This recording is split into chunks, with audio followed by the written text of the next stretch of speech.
and welcome to the Real Talk podcast. I'm Barbara Leighton, and excuse my crooked mouth today, but I just came from the dentist and had a really big root canal done. So apologies for for my mouth today.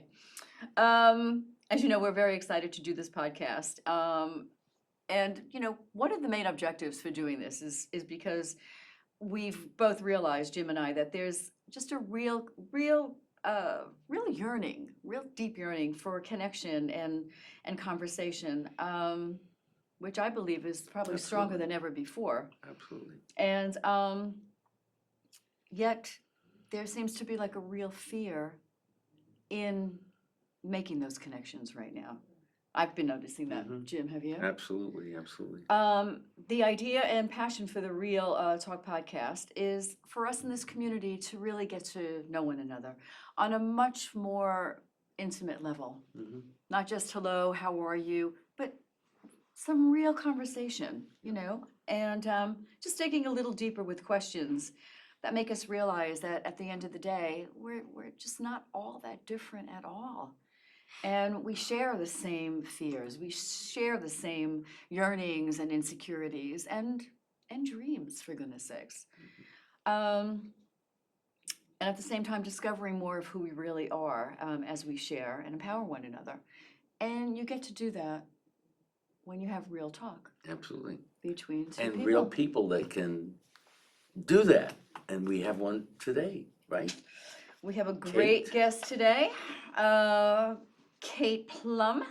She is a longtime Sag Harbor resident, and she describes herself as a food activist. She's been involved with food-related issues since her 20s. She lived in a commune in Vermont in the late 60s. I'm sure many of you can relate to that. Growing up in Brooklyn Heights, eating bologna sandwiches and liverwurst sandwiches. My grandmother used to make the best fried bologna sandwiches. Hamburgers and fish sticks. Fish sticks. And when Kate was turned on to a more radical way of eating, a cleaner way of living, I should say, it radically changed her life. And as a result, her understanding of the power and effect of your diet on health begins with good food, because food is medicine.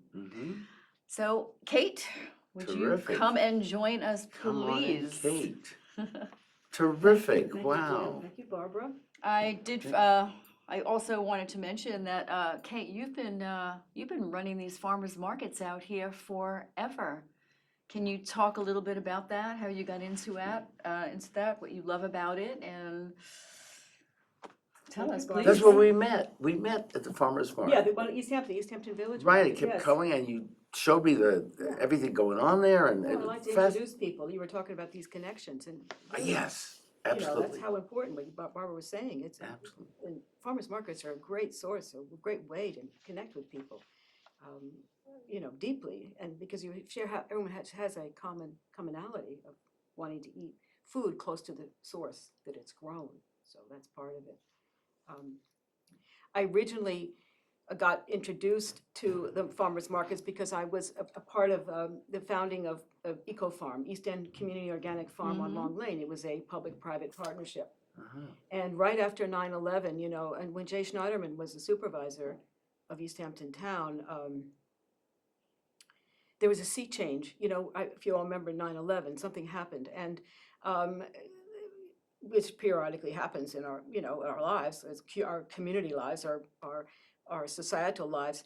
They were looking for what to do with that land. There's 40 acres on Long Lane. So we had this community organic farm. And I was I participated in many ways in the board, being on the board, and then I was the part of the farm stand. We had a little farm stand, not like it is now with the Share the Harvest. We didn't have any walk-ins or anything. We barely just had a lean-to, and I had to cart vegetables. We were growing vegetables at Eco Farm and selling them on the farm stand.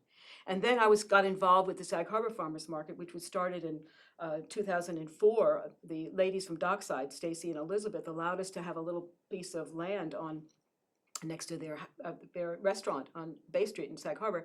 And Brian Hallwell, who really initiated the Sag Harbor Farmers Market, and his wife came up here from Washington, D.C., and wanted to start a farmers market in Sag Harbor. Originally in 2004, there was already one in West Hampton Beach. But I was there in the beginning as I sold eco-farm vegetables.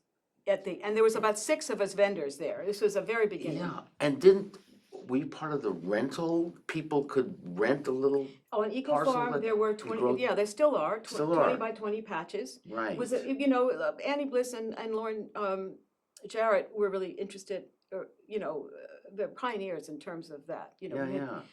like Balsam Farms, who's still there, and Regina Whitney, who's still there. They have rented larger pieces, but there was also this, the community pots, and so many. I will never forget the joy in my life of Yeah. seeing these people take on these 20 by 20 patches of Yeah, ground, yeah. growing their own vegetables. I can remember to this day, one, somebody who had never done before. He was a bonds tradesman, and I forget his name. He's actually started the Share the Harvest Farm, which caters to the pantry, food pantries out here. But he had never grown his vegetables before, anything before, and he was a bonds tradesman. And he held up an onion and he said, "I grew this." And then he went home and he cooked it and he ate it. And it transforms people's lives. In Eco Farm, we had these kids they came from the courts, and they were mandated to be there on growing their vegetables. And they'd come in and they were sulking and, what I do, and they would spend the whole day with the vegetables and the plants. And they, at the end of the day, they were completely transformed.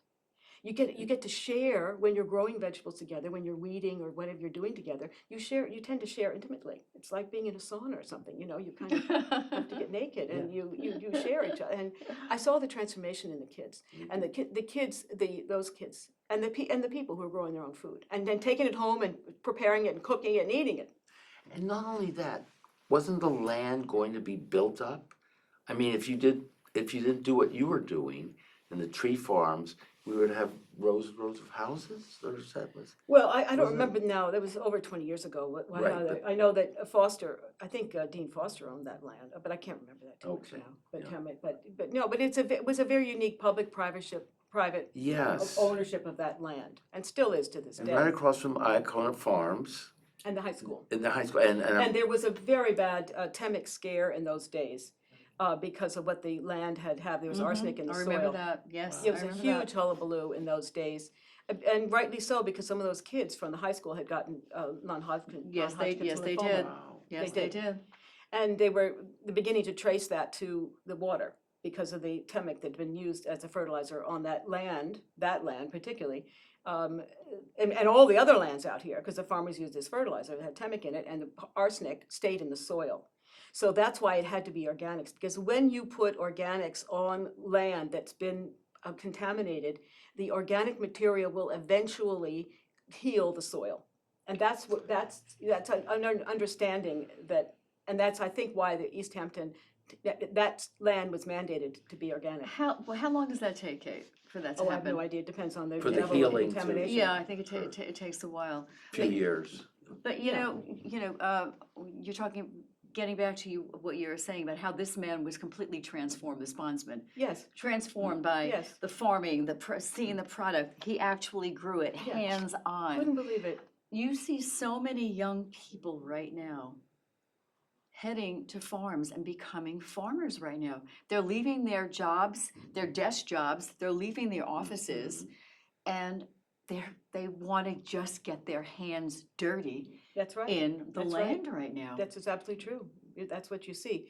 It's difficult out here because the land is so expensive, but they are doing it anyway. Any way they can. And East Hampton has been has a lot of foresight in understanding with the CPF funds and Fred Thiel, what he did with buying the land to preserve some agricultural land, because Suffolk County originally was the premier agriculture county in the state. Yeah. And now agriculture, unfortunately, is tree farms, because we're supplying trees for, et cetera. What do you see for the future for farmers markets? I think they're struggling now in certain ways because, first of all, there are so many now, and maybe that's a good thing. Things got diluted. But I think that, and the corporations and some people have gone for ease, right? They call Fresh Direct and they get everything shipped to them from Baldor. But I think that I was at the Sag Harbor School Board meeting last week. They were talking about the food because they are now getting back on the national food program. And in that, the lunch program, and in that they are allowed 30% of their foods to come from local farmers. Is it mandated or? They can. I don't know if it's mandated or Okay. not, but they can. In fact, Sag Harbor buys from Milk Pail and buys from Balsam. So the problem is that those farms they're pricier than the agricultural crop products from the middle of the country. So this is one of the ways, though, that we have to That somehow. should be, yeah, I mean, it's right here, I mean, the transportation Yes, is. well, the subsidies that the Congress puts on I those see. large growers for the corn large and soybeans. farmers. It's big agribusiness. Yeah, big I mean, agribusiness. Yes. It really is. Same old, And that's same old. one of the difficulties in farmers, these, struggling little people. Right. But it's true across the board in all these businesses, mom and pop businesses, all the little businesses. Well, the Barbara big knows that. corporations gotten bigger and bigger and swallowed up. But see, changes happen. And, the smaller farms, they don't use, especially the farms out here, they don't use pesticides. They don't use Roundup. So it's going to be a little more expensive. I mean, we have to find a way to change that. Yes, We really do, because we should all be eating organics. that's right. What- And, Not just for people that can afford it, Sure. afford the higher premiums. And, Yes. and how can that happen? Again, is it subsidies? Well, subsidies are a big part of it. Yeah, Subsidies are a big part of it. So we're getting rid of the oil subsidies, the gas subsidies, for the big producers. So, Public demand. yeah. I mean, public demand. public really And has to eating, speak up. people understanding the true cost of food is more expensive than that we're getting at the supermarket, at the regular supermarket. And those all processed foods are what's happening in the processed foods, that you're getting unhealthy as you're eating all those processed foods, and therefore the medical bills cost more, and then the whole culture Yeah. pays for the sickness. And look, I'm 75 this month, and I have never taken any pharmaceuticals. I eat organically as much as possible. I don't take any of the. We all do right here, yeah. Yeah, Yes. happy Good. birthday. Thank you. I'm so glad to be Yeah. in such wonderful company.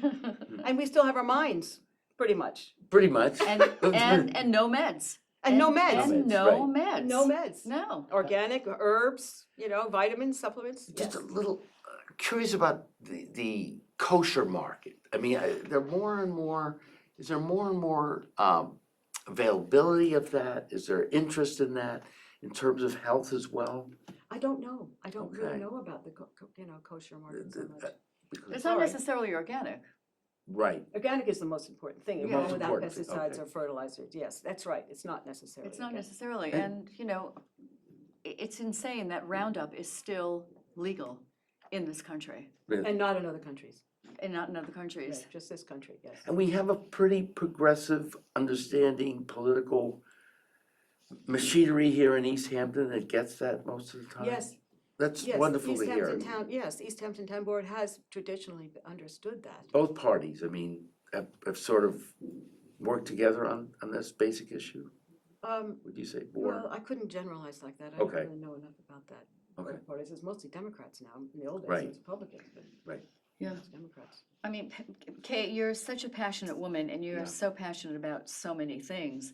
I want to jump to you have a lot of passions right now and I want to cover two of them. One of them is astrology. I mean, you've been practicing since the early 70s, right? Seeing clients, doing presentations at, I think the Libraries, yeah. libraries. Can you talk a little bit about that? What got you into that? Thank you for asking. How did that come about? I grew up in the 60s in Brooklyn Heights, and there was an astrologer in Brooklyn Heights, Rod Chase, and it was part of the alternative lifestyle in the 60s. I'm a hippie, or ex-hippie, or probably. I think Well, we still, all we we are all all are are. right here. We're dressed up a I little suppose it's a different badge of honor now. You're in good company. in our hearts and souls, sure, Yes, I mean, we do things a little alternatively. absolutely. But that's our beautiful, curious mindset. Yes, And we have our philosophy is curiosity. that's right. And interest in other people Absolutely. and where you're coming from. That's all part of it.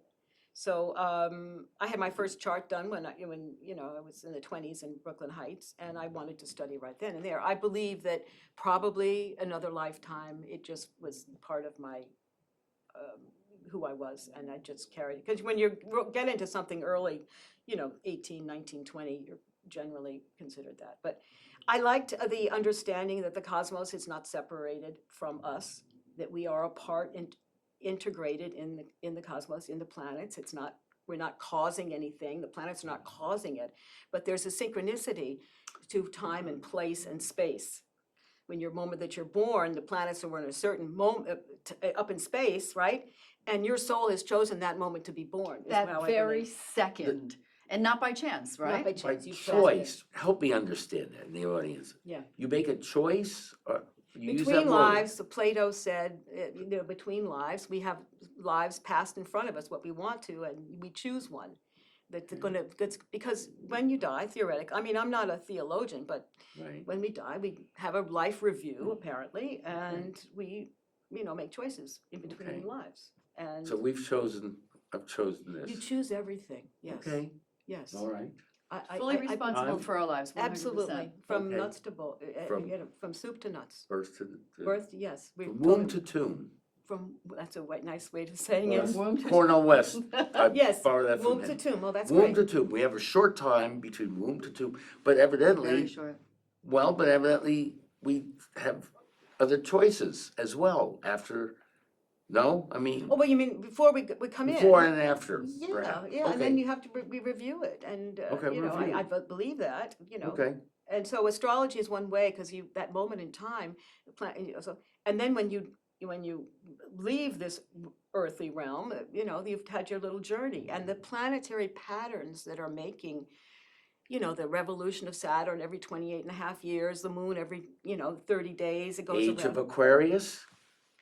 What Yes, happened there? I thought Pluto. Well, no, Pluto is moving into Aquarius as we speak. Okay. It's at the last. It'll finally get in there in November of 24. Hurry up. Okay. But that's a whole nother ball of wax. When the big planets like that take a long time to orbit around the sun, right. 20 years in one sign, more than that sometimes, 33 to 12 years in one sign, because Pluto's orbit is so elliptical. But anyway, we're in November. We're transitioning from the end of the Capricorn, Pluto in a Capricorn, into Pluto in Aquarius. So that's another thing. We also had the Jupiter-Saturn conjunction in Aquarius at the end of December of 2019. We are moving in that way, and that's going to change culturally. That's going to 2024, you said. No. when in November, finally Pluto will stay in Aquarius and not move back to Capricorn, because these 2 years, it moves back to Capricorn, which is corporate. Capricorn is building up a corporate structure. Okay, So- And that's the election. So you're answering my next question, because my next question to you was, as we navigate political polarization and social divisions, how can astrology help us understand and bridge gaps between different groups? That's a beautiful question. Thank you for that question. You're welcome. It's really a good question. In 2008, when Pluto went into Capricorn, we started that was the whole problems in 2008, the default and all of that business. And we started building up even more, although the corporations have been building up. And Capricorn is a corporate, it's an earth sign, and it builds up structures. It's got to high the mountain. It's got to see things. It's got to be on the top. And when so as we move into the age of Aquarius, and I think that's what you were talking about, how and what you were saying, I've kind of lost my train of thought here, but That's That we're okay, go moving ahead. into it, that yes. a And different that's more- mindset, That's the common transformative. man. That's the people. Time of the Aquarius. common- and It's the only, if you have pictures of the zodiacal signs, it's the only sign, Aquarius. It's a human being, right, So we are moving into this age of Aquarius. caring more for our Humanity. humanity and nature. It's more, well, it's an air sign, so it's talking, it's communications. We've also moved into this every 2,000 years, we move into a different, I can't go into all of that, but anyway, we're in an air modality. 200 years, we've been in earth modality, manipulating all of the Jupiter-Saturn conjunctions were in earth signs, and now manipulating the earth. Now we're moving into air, which is ideas. It's brotherhood. It's how are we doing for humanity? How are we elevating humanity? And we're moving to the age of Aquarius now. So this is the relationship.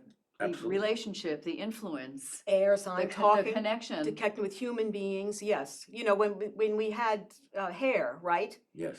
All that music from Hair, that was Age of Aquarius. We're beginning. Well, that was, you know, there's probably, you know, 100, 200, 300 years of this, because these are 2,000-year cycles, so that you were in the age, we're dawning of The the age of dawning of Aquarius. the age of Aquarius. Okay, so we are now, with Pluto going into Aquarius, Jupiter-Saturn conjunction was in Aquarius, 0 degrees of Aquarius in the end of December 2000.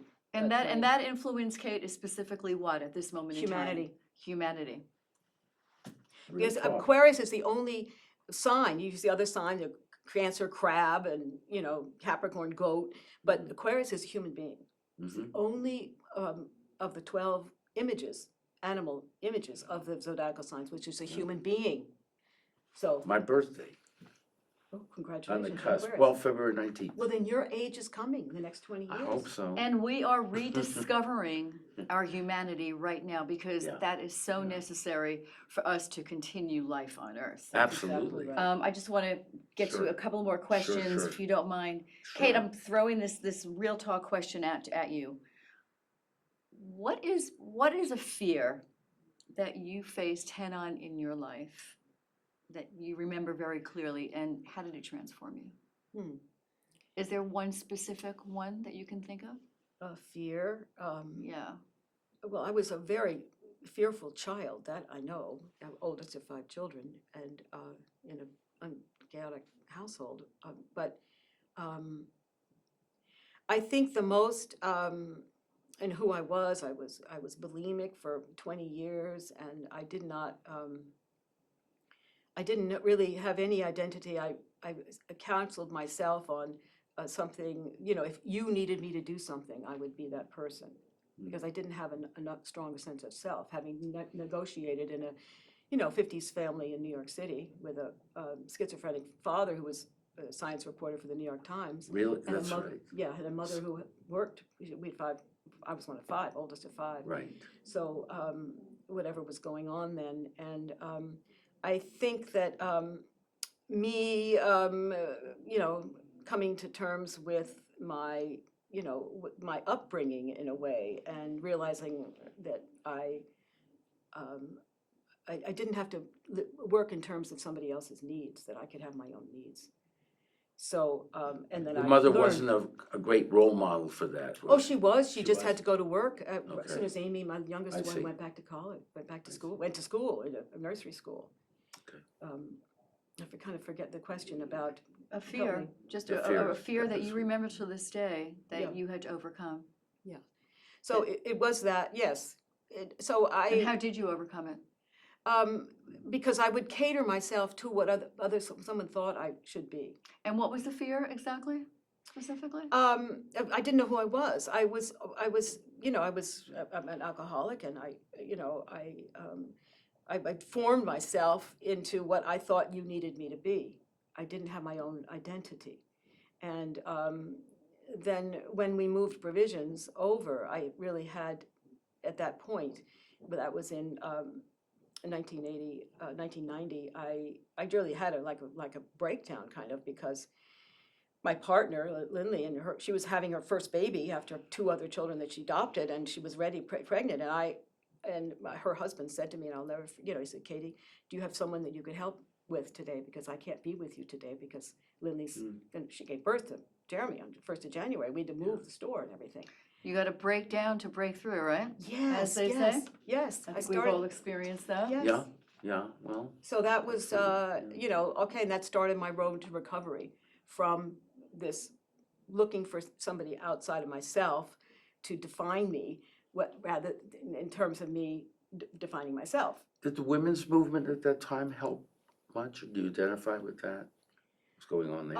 Not so really? much, because in those days in New York City, it was, mostly, it wasn't, I mean, First wave or second wave? yes, I mean, they were portrayed in the news perhaps as being not exactly, they were kind of Yeah, crazy. yeah, so that wasn't something You know, that, kind of wild in the streets in those Yeah. days. You've experienced a lot. You're passionate about so many things, and that passion I can see just continually gets stronger and stronger in you.